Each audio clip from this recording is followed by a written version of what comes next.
Peace, everybody. Welcome to Capital Combat. The name says it all. I'm Hakeem Branch, and today I'm going to recap this weekend's boxing action, which included a light heavyweight match between Joe Smith Jr. and Alvarez. We had a heavyweight WBC interim title fight between Dillian Whyte and Alvarez-Smith, and we had a welterweight WBC eliminator for Sean Porter and Porter-Formella. I'm going to start with that fight and then talk about the heavyweight fight and then go into the last one.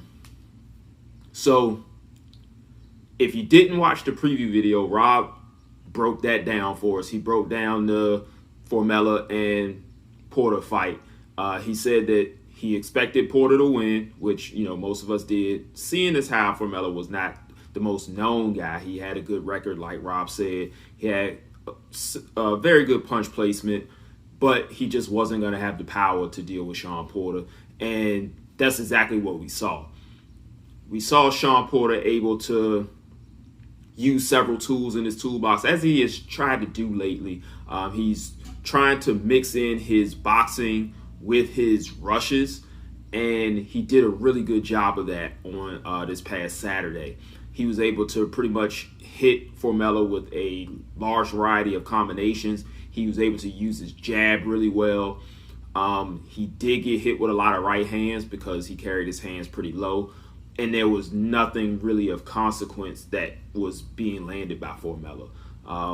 They looked good, and, you know, you're thinking, hey, if he gets hit by a different fighter, like a top-tier fighter with those same shots, he's probably going to be buzzed. We've seen him go down, like Rob said in the preview video, but he's never really been seriously hurt to the point that you may think he's going to be knocked out. And in this fight, that never even came into play. There were several spots in several rounds where it looked like Formella was finally starting to wilt, but to his credit, he never did, and he never stopped trying. He never really went into survival mode. There were times where he was actually going forward and trying to take the fight to Porter when Porter was on his toes and bouncing and trying to box. So I give him credit for that, even though he really was not ever in the fight. Porter is now trying to get the winner of the Errol Spence and Danny Garcia fight that's happening in November, I believe. I'm trying to think of that off the top of my head, but I think that's happening in November for Unified Welterweight Championship, and Porter wants the winner. He's already fought both of them. He beat Danny Garcia, lost a very close fight to Spence. So either one of those fights is a good one for the fight fans and for both the fighters involved, because you'll get to see adjustments made from their first fights to see if the winner can come out on top, or if the person who lost that fight could adjust and make the right moves to win that fight. So that's an interesting fight either way for Porter, whether he gets Garcia or Spence. Most of us are going with Spence. So now I'm going to talk about the heavyweight fight, and I was supposed to do a preview for this one, and I'm really mad that I did not, because it happened the way that I thought it was going to happen, and now I'm just playing Sunday morning coach. You just got to believe me.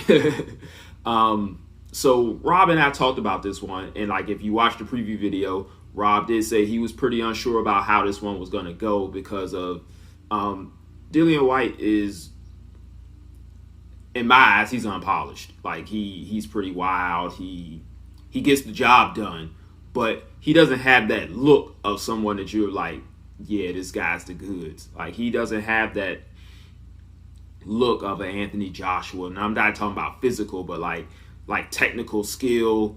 Same thing a lot of people say about Wilder. Like, you know what I mean? Like he has the skill, he has the power. It just doesn't look the way that you would see it traditionally.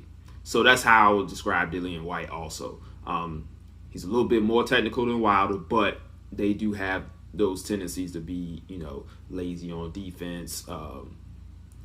Sometimes their shots are a little bit wider than they need to be. But outside of the loss of Anthony Joshua, it hadn't been a problem. Povetkin, who's knocking on the door of 41, is not that. Povetkin is very polished. Povetkin, coming up, had outstanding footwork. He would maul you. He had a great left hook, which he still has.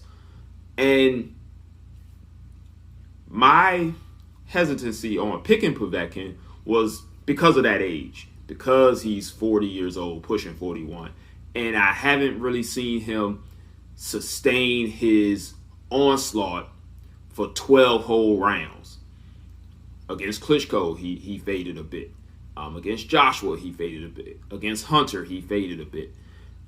We see those in those type of grueling fights that he has where he kind of slows down because his style is something that is really hard to keep up over the course of 12 rounds, especially being 230, 240 pounds. Nothing wrong with that because he still was getting the job done. So the reason I was going with Povetkin was because when I watched the training videos and I watched fights of Dillian Whyte, his right hand was never defensively responsible. There's a term that we call holding the phone, where you keep that right hand up over your face, protect your chin. When you got a boxing glove on, it's coming up another inch or two to protect your face and your temple, and your wrist and your hand is protecting your chin. Dillian Whyte's hand was always down here whenever he threw his combinations, whenever he threw his punches. So I was thinking with the good left hook that Povetkin has, if he doesn't knock him down and hurt him badly, he could at least drop him and stun him. Because like I said, he's 40, pushing 41. I think he turns 41 in the fall. But Whyte being, fairly younger, being on the come up, being on the rise, being hungry to get that title shot against the big three, I thought maybe he'd be able to, survive that and pull it out if he could survive that left hook. Now, the first 4 rounds of this fight wasn't looking good for my prediction. Povetkin was unable to really use his legs the way, like I said, we're just going to keep going over this. This guy's 40, so it's a little bit more difficult to corner somebody like the way he did against Chris Bird back in like 2008. Not the same guy. This is 12 years later. So, Dillian Whyte's landing great shots to the body, great hooks, good right uppercut to the body as well that he was landing successfully. Povetkin had his spots, but it was all Whyte for those first 4 rounds. And then the 4th round comes and he drops him twice. Left hook and then a left uppercut that he caught Povetkin walking into. And I was like, man, this fight is just about over. I'm thinking Whyte's going to go in there and finish him in the next round. On the other hand, Povetkin throws his right hand, fakes like he's going to throw a hook by his body position, and then shoots a left uppercut that Whyte goes right into, because I believe Whyte was thinking he was going for the hook as well. So he goes right into Povetkin's uppercut, and that was all she wrote. Now Povetkin is the interim WBC champ. Now he's in position to face one of the big three, Fury, Joshua, or Wilder. And it is a great story for a man who has, been to the top, been knocked down, then also have had several PED mishaps to come back and, have a redemption story. So good for him. We'll see, I really don't give him much of a chance against those big three because of the age. because of how much bigger they are than him, and it's going to be an uphill battle. He probably have his best chance against Wilder, but that's still a far shot.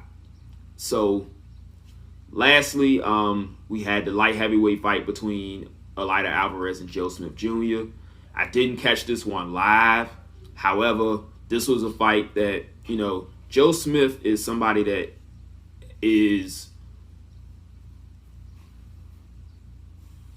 I had to pause for a second there. Sorry. Anyway, Joe Smith, he seems like that middle of the road guy that just keeps surprising people.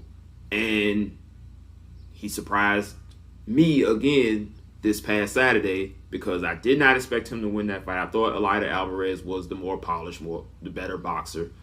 Joe Smith Jr. showed it. That did not matter. That's why they fight the fights in the ring. He ends up coming off with the TKO in the 9th round. And he once again becomes a player. So, in a division where the guy to beat is Beterbiev, he is now in that conversation of someone to maybe face him in the near future. I don't see that going too well for him. But like I said, they got to get in the ring and fight. I thought Alvarez was going to outbox him. Smith was going to be there in his face all night trying, but Alvarez was going to, you know, be the more crisp puncher, use his footwork. Didn't work out that way. So that's it for all the boxing action. Hope you all liked what you heard in this video. Leave your thoughts on how the fights went below. Subscribe if you have not done so, then hit the bell icon for our updates. We are trying to get these out a little bit faster. And hopefully as soon as we, you know, get a little bit more time and this pandemic kind of calms down, Rob and I can start doing videos together again. But in the meantime, we'd like to thank you all for watching and sticking with us during this time. And like I said, also hit us up on social media, Facebook, Instagram, and Twitter. So until the next video, fight on. Round one, and you've already lost. They don't seem to see that everything we've done is coming and cost. My fists are on fire. I perform till I perspire. My demons are in a rage. Keep thinking that it's a game. I kick rhyme, hurricane. I told them I don't play. I'm liquid. Black Street Fighter.